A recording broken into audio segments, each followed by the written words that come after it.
Hey, what's up, guys? How y'all doing today? Baby, if your name is JLo, TikTok is calling you out, and not for being cheap, not for being narcissistic. Well, maybe a little bit for being narcissistic, not for being perhaps one of, at best, Diddy's victims. At worst, he's just saying Maxwell. Baby, there's a new controversy, and baby, JLo can't win, or is karma finally catching up to her? Like Cat Williams said, the devil can't create blessings for anyone, not even his own people. Now, I'm not saying JLo is one of the devil's disciples. I am saying that she was Miss Bonnie to the alleged demon Diddy's Clive. Now, Diddy does say that he is innocent. We waiting for that defense, baby, because the feds is saying, good luck with that. But let me tell you what's going on TikTok, right?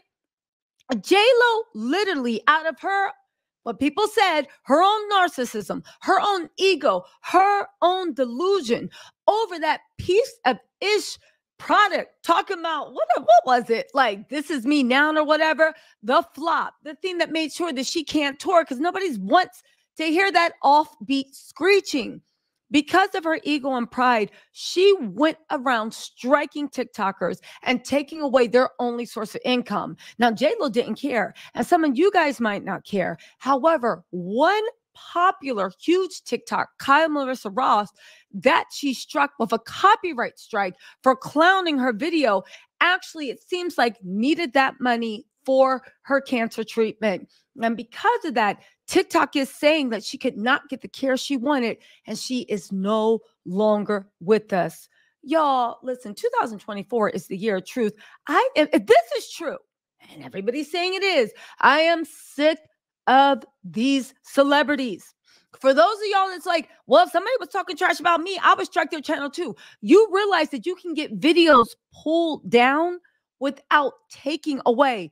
Pulling it down, saying, okay, you don't have permission to use this, take this video down. You can give them that opportunity before you copyright strike. I believe after on TikTok, 3 or 4 copyright strikes, your channel gets permanent deleted. This is like a star not liking the service they're given and going out their way to go back and complain to the management and getting a waitress fired that is using that to support her family. If a DoorDash or Uber Eats driver doesn't give you the service you want, you go and put them up on blast and try to get them fired. It is evil. It is mean-hearted. And if this is something that you would do if you was famous, baby, I'm just happy you are not famous and do not have any power. But you know what? And listen, Forbes even wrote an article about this, but you know what? You guys don't have to take my word for it. Let's let TikTok do the talking, because JLo, I think I have an idea why you were so scared and trying to bully people into keeping your name out of their mouth. But baby, you poked the bear, and once TikTok grabs hold of something, baby, you can't let go. And we don't need to show stills of your little crappy movie to actually drag you. We can do that all by ourselves using our words and imagination. Anyway, listen, y'all, listen to what TikTok got to say. I will be live tonight. Thank you for letting me have my 2-day vacation, and I'm gonna see y'all tonight. But listen to how trifling JLo is, y'all. Let's go and meet me after the jump, and let me know what you honestly think in the comments, because baby, I think this just you know what? Let's just listen to what they got to say. So people are kind of confused on how JLo's name is getting involved in the passing of Kyle and Marissa, and there's this video that people have been clipping that says that Kyle makes a remark that goes, if I pass from colon cancer, it's JLo's fault. Now basically, Kyle and Marissa used either screenshots or videos from JLo's newest movie and was giving criticism. Now that is fair use. You can take a screen grab from someone else's video as long as you alter it enough and create a new topic discussing a different aspect of it, and that is fair use. Like, if you create the topic of the video up in your head and you just need photos for like visual representations, that's fair use. Now what JLo did was, her team, just like Bunny XO's team, Jelly Roll's wife's team did it to me, they searched up JLo's name in any videos with negative criticism that had a screen grab from her movie that had negative commentary about it. They filed copyright strikes on. Now, they weren't actually worried about the, like, copyright on the movies. They were copywriting her videos to take down any negative criticism around the movie. And that is a misuse of the platform tools to silence someone. Like, if Kyle had the money, they could have dished this out in court. But just like I've talked about in, like, a video 7 down from this one, a couple months ago, TikTok didn't have a filtering process through their copyright appeal. So basically, if someone went through the steps to say, this is a copyright infringement, this video is, TikTok would automatically take it down instead of trying to gauge if it was a valid copyright infringement. And my account got taken down. I lost monetary compensation. Kyle Marissa's account got taken down by this dirty trick that celebrities and larger influencers on this app were using. And because JLo's videos were the ones that got copy striked, and her team was the one who took down Kyle's account, that's why she said what she said. JLo's team filed 3 copyright strikes on one of Kyle's accounts, and in turn, TikTok took her account down. This was a real problem until enough people spoke out about it, and TikTok stopped allowing celebrities to do that, because misuse of the platform tools to silence someone is illegal. I've literally been talking about this since Bunny XO did this to my 120K account. But she basically said that JLo not, like, stopping that monetary flow of income, that $700,000 account, was allegedly the reason she didn't have the money to get a colonoscopy, or that's what she said in her video. But that's why JLo's name is getting brought into it, because she tried to censor the criticism around her on the internet. And Kyle actually contacted a news publication when it happened, because it was she was reading off the article about it. And let me just tell you, next false copyright I get from one of these big people, I'm going straight to TMZ. Catch me, bring. Jennifer Lopez, I hope with everything in me. Her bills has been affected. We're all here sad and shocked that Kyle Marissa Roth has transitioned. And in the midst of my shock, I come across the lemon. And I love the lemon. And the lemon is in the exact same place that I'm in, where I had no idea that Kyle had lost her account, that she was dealing with colon cancer, and that she lost her account in the middle of this battle, and it was having a significant impact on her finances. And I certainly didn't know the reason why she lost her account until the lemon tagged this creator who had gone back and given us one of Kyle's last videos talking about how JLo had made sure that her account was taken down on TikTok. This article in Forbes magazine details exactly what happened between Jennifer Lopez and Kyle, and it reads, TikTok creator Kyle Marissa said that her account had received copyright strikes on every single video that contained footage from the greatest love story ever never told. As a result, her account is now permanently banned. JLo's narcissism single-handedly crushed the main portion of my small business, Kyle Marissa said. I didn't even have the opportunity to download or save 4 years worth of my content that had been viewed over 1 billion times and accumulated over 50 million likes.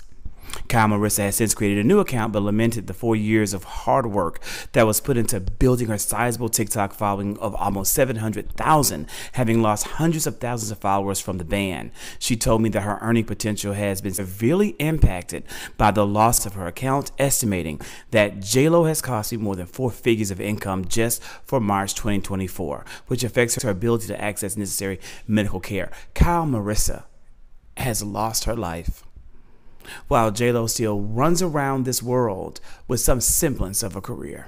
She robbed me of everything, and if I die of colon cancer, it's on her. This is what Kyle Marissa had to say about JLo just 2 weeks ago, which would have been exactly 1 week before she passed away.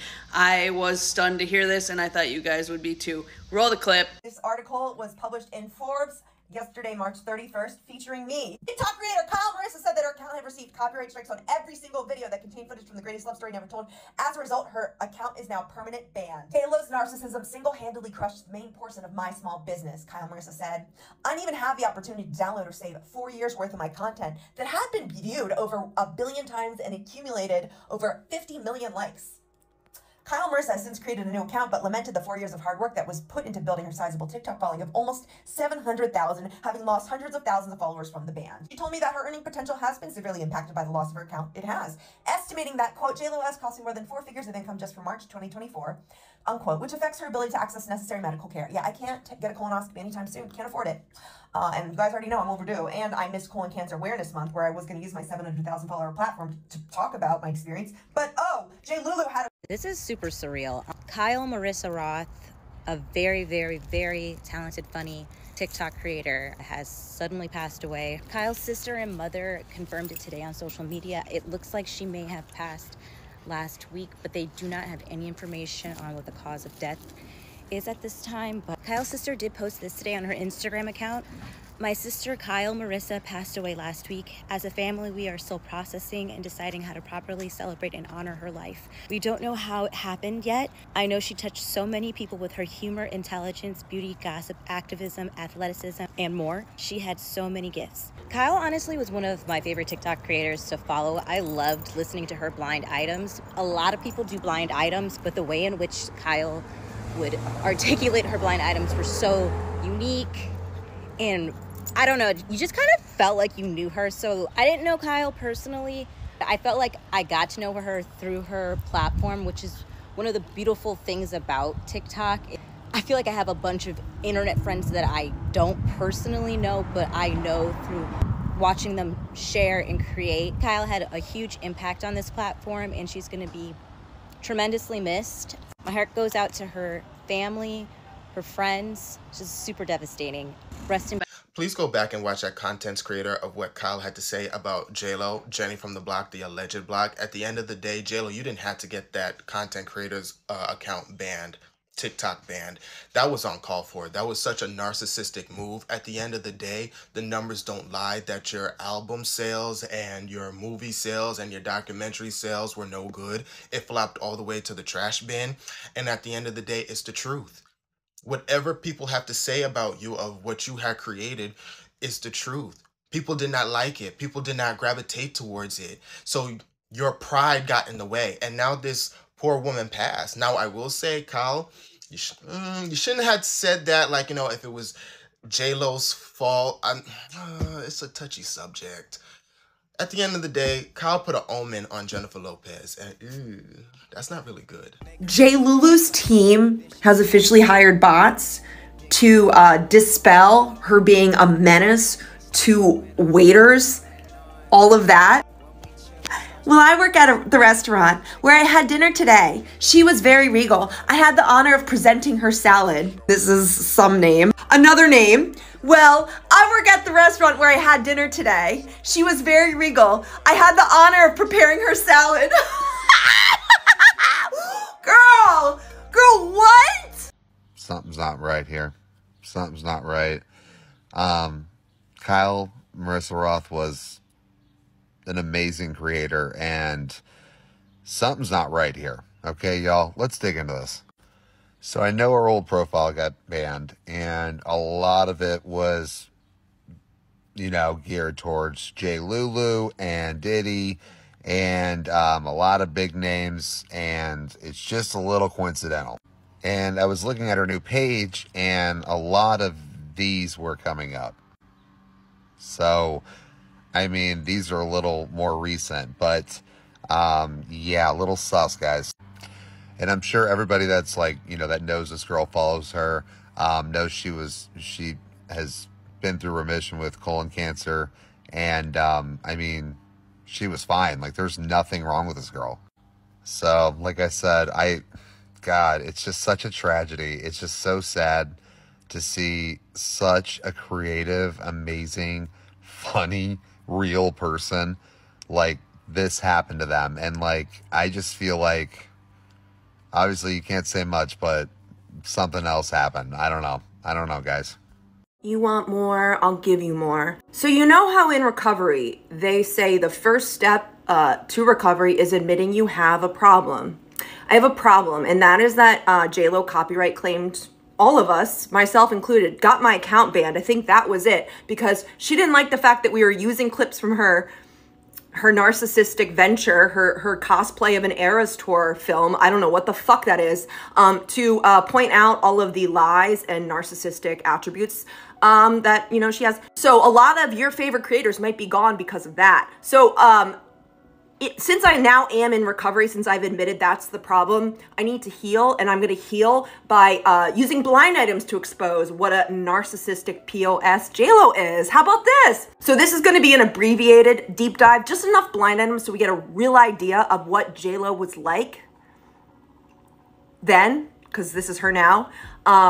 So we're going to start in 1998. Listen, I will never be the bigger person. I am the pettiest bitch alive. So if you're not down for this, leave, because I'm about to go off on fucking JLo. All right, gilding the lily. Things appear to be coming to a bad end career-wise for this unconventional looking, well-respected actress, all in quotes, who is just playing over those offbeat independent prestige projects that put her on the map. Hell-bent for big-ass fame and a seven-figure salary quote, she decided to take matters into her monstrously ambitious, oh-so-capable hands. How? By huddling with her big-time agent to target a list of powerful big-time directors who, off the soundstage, are pathetic loser horn dogs who couldn't get a doll to look twice at them were it not for their Hollywood clout. That's a long list, honey. So far, this last already worked with and bedded one of our town's most overrated young genius directors. I don't know who that is. And she will be announced any instant as a star of yet another mega hype director's big show, a director to whom she reportedly gave a Hummer in his Beamer on their drive back from a Malibu restaurant business meeting. But what, you ask, about her purported boyfriend? This is Diddy. A very big wheel in some showbiz circles. He's happily bi and currently has his hands plenty full with the hunky leading man in his newest project. I think that's Mace in a music video. Okay, next from 1999, just when Hollywood was about to embrace this looker as its potential superstar of the month, she messed it up by revealing her ferocious super bitch side. She's already refusing to read and audition for directors, handing her agents lists of people with whom she will and will not work. You know that, like, everyone's saying no to being in her music video. I wonder if it's because they all remember she did that. And then when she like literally talks shit about every single actress that is actually a good actress, including my girl Winona Ryder. Yeah. Okay, firing longtime associates and blowing off appointments with colleagues and writers alike. Meanwhile, her private life is a lonely mess because after all, what mate could possibly deal with such a demanding, moody brat? Imagine the hell she'll put everyone through if she actually ever appears in a box office hit. Spoiler alert, she's allegedly fucking horrifying, horrendous on set. She was the first person that we coined the term diva behavior about. Gen Zers, by the way. It was like really honestly used first to describe Jennifer Lopez. And everyone can agree on that? Okay, this next one is Jennifer Lopez and George Clooney in the movie Out of Sight. This hit romantic flick demands a sequel, doesn't it? Don't dare tell that to the co-stars who, despite their chemistry on screen, got into an ego war during the beginning of the shoot, which only worsened as the filming dragged on. Things got so bad that they ended up communicating only through the director and their personal assistants. Listen, I'm Team George Clooney on that one. I know he might have unalived someone in Lake Como, but Diddy's got more numbers and JLo ain't said shit about him. So I'm gonna talk about Diddy for JLo. Our first Y2K blind item. Which Upper East Side plastic surgeon, so not the block, we've left the block, we're at the Upper East Side, Gossip Girl. Which Upper East Side plastic surgeon indiscreetly brags to prospective patients that he is responsible for improving the voluptuous curves of a sultry Latina starlet who evidently had a bit too much upholstery in her seat and thighs, and that is JLo. At least Shakira's natural. That's part one of our abbreviated JLo deep dive. I have to say, I do feel better after that first round.